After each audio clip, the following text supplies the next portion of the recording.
செகமாயையுற்று என்ற திருப்புகழ் பாடலை அருணகிரிநாதர் நமக்காக அருளியுள்ளார். அதனை தினமும் படிக்க நமக்கான செல்வம் கிடைக்கும். இந்த உலக மாயில் சிக்குண்டு எனது இல்லற வாழ்வில் எனக்கு கிட்டிய அழகிய மனைவியின் கருவில் உருவாகி அவளது உடலில் ஊறி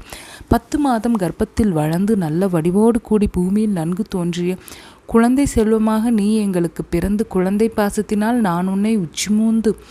விழியோடு விழி வைத்து முகத்தோடு முகம் சேர்த்து எனது மலை போன்ற தோள்களில் நீ தழுவி உறவாடி என் மடித்தளத்தில் அமர்ந்து குழந்தையாக விளையாடி நாள்தோறும் உன் மணிவாயினால் முத்தம் தந்துருள வேண்டும். முகவசிகரம் மிக்க குரப்பின் வள்ளியின் மார்பினை அணைக்க வந்த நீதிபதியே, பழம்பெரும் வேதத்தினுள் ஒப்பற்று சிறந்த பொருளுக்குள்ளே பிரணவ பொருளை சிவனாருக்கு உபதேசித்த குருநாதனே, தடையொன்றும் இல்லாது எனக்கு உனது திருவடிகளை தரிசனம் செய்வித்த ஒப்பற்ற திருவேரகத்தின் சுவாமிமலையின் முருகனே, மரங்கள் இருபுறமும் நிறைந்த காவேரி ஆற்றின் வடக்கு பகுதியிலே போர்வேல் விளங்க